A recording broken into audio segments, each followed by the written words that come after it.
झनक की ज़िंदगी ने लिया एक नया मोड़। जी हाँ दोस्तों, हम बात कर रहे हैं स्टार प्लस के शो झनक की। तो दोस्तों आगे बढ़ने से पहले अगर आप इस चैनल पर नए हैं तो इसे सब्सक्राइब कर दीजिए, साथ ही बेल आइकन दबाना ना भूलें। वीडियो अच्छा लगे तो इसे लाइक ज़रूर कीजिएगा। चलिए आगे बढ़ते हैं दोस्तों।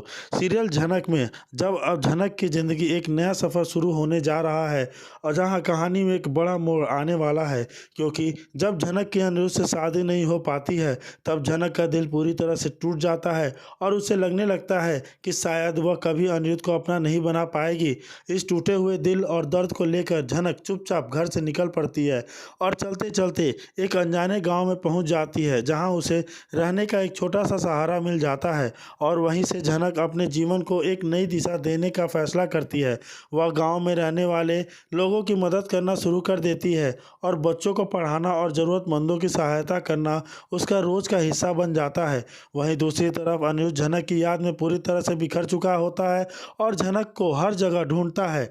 उसे एहसास होता है कि वह बिना झनक के अधूरा है और उसने अपनी उससे कीमत चीज़ को खो दी है कीमती चीज़ को खो दी है। पूरा एक साल गुजर जाता है, लेकिन एक साल में अनिरुद्ध और झनक के बीच एक बार भी बात नहीं होती है और ना ही उनका कोई संपर्क होता है। लेकिन कहानी में एक मोड़ तब आता है जब किस्मत दोबारा उन्हें आमने सामने ला देती है। जब अनिरुद्ध एक काम के सिलसिले में उसी गांव में आता है और उसकी नज़र अचानक झनक पर पड़ती है, जो एकदम बदली हुई होती है। उसकी वेशभूषा, उसकी भाषा और रहन सहन पूरी तरह से गाँव की तरह संस्कृति में ढल चुका होता है, लेकिन उसकी आंखों में आज भी वही मासूमियत, वही सच्चा प्यार होता है, जिसे देखकर अनिरुद्ध का दिल भर आता है और वह समझ जाता है कि झनक ने आज भी उससे सच्चा प्यार किया है।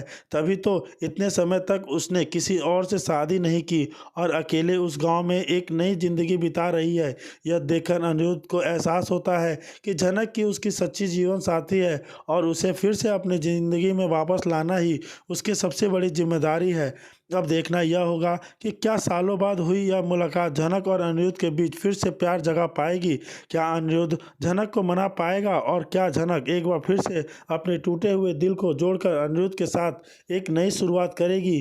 तो दोस्तों आने वाले एपिसोड में झनक की गाँव वाली नई जिंदगी और उसमें छिपे अनिरुद्ध के लिए प्यार की झलक का देखना बेहद दिलचस्प होने वाला है। आपको क्या लगता है कि झनक सीरियल में ऐसा लीप आना चाहिए? जी हाँ दोस्तों, वहीं दूसरी तरफ पेट को कसकर पकड़ लिया और दर्द से कराने लगी। अनिरुद्ध, मुझे चक्कर आ रहा है, मेरे पेट में बहुत तेज़ दर्द हो रहा है, ऐसा लग रहा है जैसे मेरी किडनी में काम करना बंद कर दिया है। और यह सब अर्शी का एक और चालाकी भरा नाटक था, लेकिन अनिरुद्ध उसकी तकलीफ देखकर बुरी तरह पिघल गया और घबरा गया। मुझे अर्शी को तुरंत अस्पताल ले जाना होगा, अनिरुद्ध ने चिंता से भरी आवाज़ में कहा। झनक का चेहरा पीला पड़ गया, उसकी मेहंदी का रंग भी फीका पड़ गया। मंडप में उपस्थित मेहमान आपस में फुसफुसाने लगे। तभी अनिरुद्ध अपनी शादी और अपने भविष्य की परवाह किए बिना तुरंत अर्ची को गोद में उठाकर अस्पताल की ओर भागा। झनक मंडप में अकेली खड़ी रह गई, उसकी आंखों में आंसू और क्रोध का मिश्रण था। तभी हवेली के बाहर पुलिस की गाड़ियों के सायरन की आवाज़ सुनाई दी और कुछ ही क्षणों में पुलिस अधिकारी सिपाही मंडप में दाखिल हो गए। इंस्पेक्टर सीधे अनिरुद्ध को संबोधित करते हुए कहा, अनिरुद्ध, हम बॉस, हमें आपको गिरफ्तार करना होगा। आपके खिलाफ धोखाधड़ी में शादी करने का गंभीर आरोप है। पूरा मंडप स्तब्ध रह गया। झनक को ऐसा महसूस हुआ जैसे किसी ने उसकी आत्मा को निचोड़ लिया हो और लड्डू खाने वाले मेहमानों के हाथ हवा में ही रुक गए। यह सब सिद्धार्थ शर्मा का एक और घातक चाल था। उसने बड़ी चतुराई से अर्ची का इस्तेमाल करके अनिरुद्ध पर झूठा आरोप लगवाया था।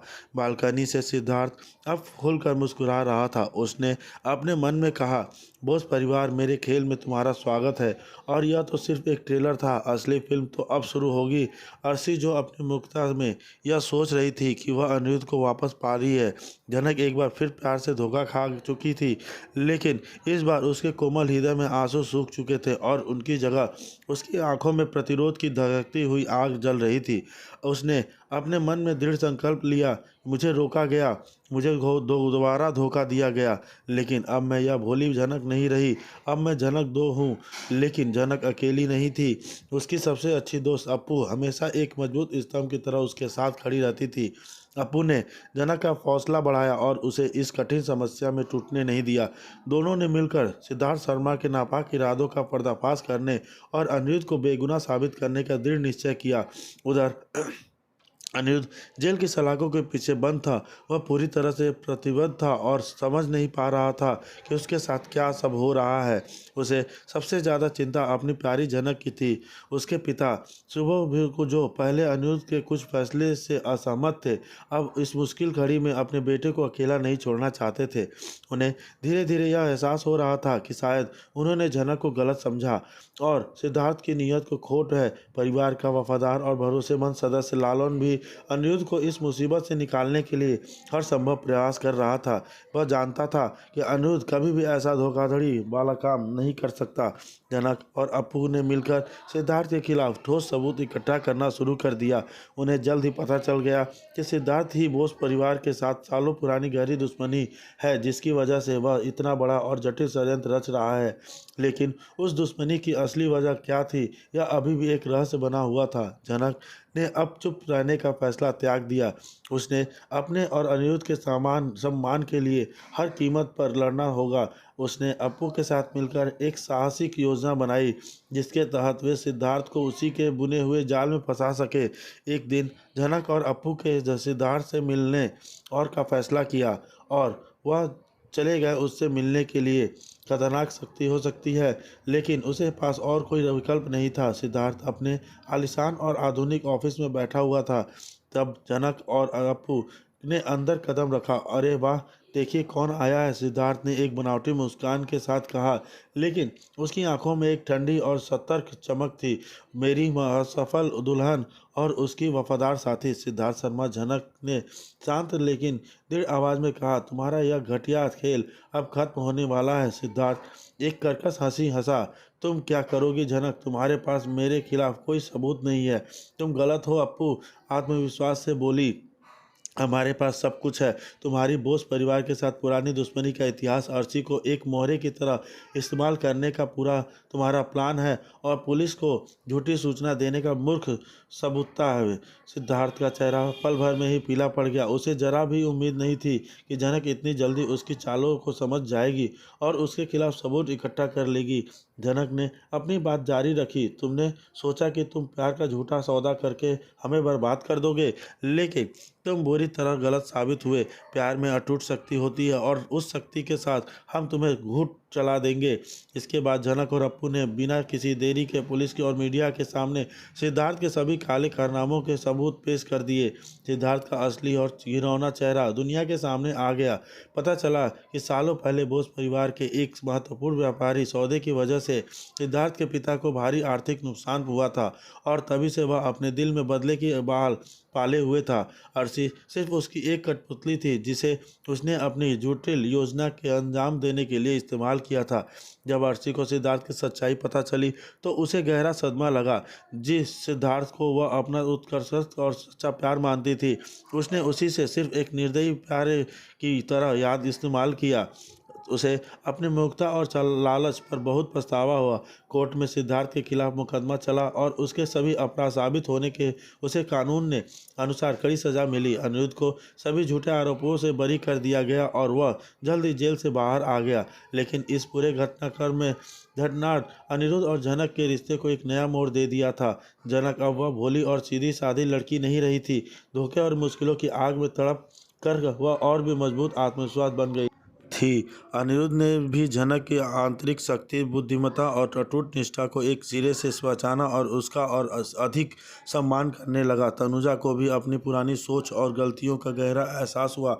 उन्होंने जनक के सामने झुककर उसे माफ़ी मांगी और उसे अपने घर की बहू के रूप में पूरे दिल से स्वीकार किया। एक दूसरे को होकर रहेंगे। लेकिन इसके बाद अर्शी वाकई में पुलिस को बुला लेती है और पुलिस आकर शादी के माहौल में बवाल मचा देती है और अर्शी का आरोप होता है कि अनिरुद्ध ने बिना तलाक दिए दूसरी शादी करने की कोशिश की है और यह गैर कानूनी है। अब देखना हो बेहद दिलचस्प होगा कि क्या जनक और अनिरुद्ध भी मुश्किलों को पार करते हुए शादी कर पाएंगे या अर्शी का प्लान उनकी ज़िंदगी में नई मुश्किलें खड़ी कर देगा। जी हाँ दोस्तों, इतना ही नहीं, वहीं आगे हम देखते हैं कि जनक भी बोलती है कि हमें कोई नहीं रोक सकता क्योंकि हमारी शादी पहले ही हो चुकी है और हमारी शादी के बाद आप शादी की हैं, लेना है ले लो। अर्शी बोलती है, जनक मुझे एक गिलास पानी दे सकती हो। जनक अर्शी के लिए पानी लाने जाती है और अब अनिरुद्ध बोलता है, हमारी शादी की डेट फिक्स हो गई है। अर्शी बोलती है, मैं बहुत खुश हूँ, शादी से पहले हमारा डाइवोर्स हो जाएगा। झनक अर्शी से के लिए पानी और मिठाई लेकर आती है। अर्शी बोलती है, मुझे बस पानी चाहिए।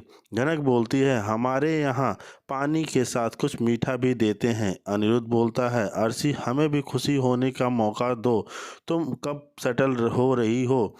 अर्शी बोलती है, जब मेरी शादी का डेट फिक्स होगा तो मैं तुम्हें पता चल जाएगा। अर्शी चली जाती है। अब दूसरी तरफ विनायक सृष्टि से पूछता है, अर्शी कहाँ है? सृष्टि बोलती है, जहाँ उसे होना चाहिए, वो सिद्धार्थ के पास है।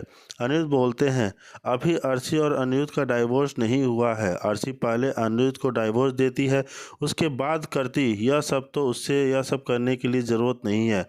उसे सृष्टि बोलती है, विनायक अर्शी बड़ी हो गई है, वो ज़िंदगी में क्या करेगी फैसला उसका है। अब दूसरी तरफ बोस हाउस सभी बातें कर रहे थे झनक के बारे में। शिव बोलता है, अब से जल्दी से शादी की डेट फिक्स करो और शादी करो। तनुजा बोलती है, अर्शी ने कहा शादी से पहले डाइवोर्स की डेट फिक्स हो जाएगी। वहीं दूसरी तरफ अर्शी अपने वकील से डाइवोर्स की बात कर लेती है। अर्शी का वकील बोलता है कि आप बस मुझ पर छोड़ दें, मैं सब संभाल लूँगा। दूसरी तरफ झनक, अनिरुद्ध, मीनू, छोटान सभी मॉल जाते हैं शादी की शॉपिंग करने के लिए। उसी मॉल में अर्शी और सिद्धार्थ भी आए हुए होते हैं। सभी लोग अर्शी को सिद्धार्थ के साथ देखकर शौक हो जाते हैं। बड़ी बॉडी बोलती है, अर्शी कैसी हो? अर्शी बोलती है, मैं ठीक हूँ। अर्शी बोलती है कि अनिरुद्ध, तुम यहाँ शादी की शॉपिंग करने आए हो? तुम दोनों की तो शादी फिक्स हो गई है ना? अनिरुद्ध बोलता है, हाँ। सिद्धार्थ बोलता है, अर्शी चले हम यहाँ से। अर्शी बोलती है, मैं आपको सबका इंट्रोड्यूस करवाती हूँ। अर्शी सभी के सामने सीट के बताती है कि अर्शी लास्ट में झनक के बारे में बताती है। अर्शी सिद्धार्थ का भी इंट्रोड्यूस करवाती है और बोलती है, यह सिद्धार्थ है मेरा बॉयफ्रेंड। जिसे सिद्ध बोलता है, झनक आपके बारे में बहुत सुना है। झनक बोलती है कि जी मेरे बारे में? अर्शी बोलती है, तुम्हारे बारे में तो मुझे बताना ही था। झनक बोलती है, सही है क्या अर्शी दीदी? थैंक यू जो मेरे जीजू को मेरे बारे में बताया, आपने छोटी बहन के बारे में बताया, मुझे यह जानकर बहुत खुशी हुई। अर्शी और सिद्धार्थ वहाँ से चले जाते हैं। तब वहीं सभी लोग घर आ जाते हैं। झनक बिस्तर कर रही होती है तो वहीं पर अनिरुद्ध आ जाता है और बोलता है, तुमसे बहुत प्यार करता हूँ झनक। अनिरुद्ध बात कर ही रहे होते हैं कि वहीं पर अर्शी आ जाती है और देखकर झनक और अनिरुद्ध शौक हो जाते हैं, एक साथ हैं। लेकिन उनके जीवन में अभी भी कई चुनौतियां बाकी हैं। अनिरुद्ध अर्शी से कानूनी रूप से अलग होने और झनक से शादी करने के लिए उत्सुक है। वह अपने अतीत को पीछे छोड़कर झनक के साथ एक नई शुरुआत करना चाहता है। झनक हालांकि अनिरुद्ध के साथ अपने भविष्य को लेकर आशावादी है, पर उसके मन में एक अज्ञात आशंका बनी है। उसे लगता है कि कुछ बुरा होने वाला है और यह आशंका उसे परेशान करती है। झनक एक मजबूत और स्वतंत्र महिला है, लेकिन वह अनिरुद्ध और उसके परिवार के साथ अपने संबंधों को लेकर भी चिंतित है। दूसरी ओर अर्शी तलाक के लिए इच्छुक है। यह अनिरुद्ध को आसानी से जाने देने के लिए भी तैयार है नहीं है और आमती है कि यह अभी भी उसके वापस आ सकती है। आरसी एक जटिल चरित्र है। जी हाँ दोस्तों, सुंदर और चालाक है। वह अपने लक्ष्यों को प्राप्त करने के लिए किसी भी हद तक जाने को तैयार है। तलाक की प्रक्रिया अगले दिन अनिरुद्ध तलाक की प्रक्रिया को आगे बढ़ाने के लिए आरसी से मिलने एक रेस्टोरेंट जाता है। उनके बीच तनावपूर्ण बातचीत होती है, जहां अर्शी अपनी करवाहट और अनिरुद्ध के प्रति अपनी नाराज़गी व्यक्त करती है। अर्शी अनिरुद्ध पर ताना मारती है और उसकी जल्दबाजी पर सवाल उठाती है। वह उसे याद दिलाती है कि कैसे उसने हमेशा अनिरुद्ध के जीवन में एक महत्वपूर्ण स्थान रखा है। अनिरुद्ध अर्शी के आरोपों का शांति से जवाब देता है। वह उसे बताता है कि रिश्ता अब काम नहीं है रहा और अलग होना ही सबसे अच्छा है। अनिरुद्ध अर्शी को यह भी बताता है कि वह झनक के साथ खुश है और उसके साथ अपना भविष्य बनाना चाहता है। अर्शी अनिरुद्ध की बातों से और भी अधिक क्रोधित हो जाती है। वह अनिरुद्ध को झनक के साथ उसकी कथित अर्थहीन में जीवन के लिए ताना मारती है। अर्शी झनक को एक खतना मानती है और उसे अनिरुद्ध से दूर करने की कोशिश करती है। अंततः अर्शी तलाक के कागजात पर हस्ताक्षर कर देती है, लेकिन वह अनिरुद्ध को बताती है कि वह तलाक की तारीख के बारे में उसे सूचित करेगी, जिससे अनिरुद्ध और झनक की शादी की योजना में देरी हो सकती है। अर्शी अनिरुद्ध को यह जताते हुए से वो नहीं चूकती है कि वह अभी भी उसके जीवन में एक महत्वपूर्ण भूमिका निभाती है। शादी की तैयारियां। इस बीच मीनू और छोटन अनिरुद्ध और झनक की शादी की तैयारियों के बारे में उत्साहित है। वे चाहते हैं कि दोनों जल्द से जल्द शादी कर लें और अपनी नई जिंदगी की शुरुआत करें। हालांकि अनिरुद्ध और झनक दोनों ही तलाक की प्रक्रिया पूरी कर तक शादी की तारीख तय करने में हिचकिचाते हैं। मीनू और छोटन अनिरुद्ध और झनक को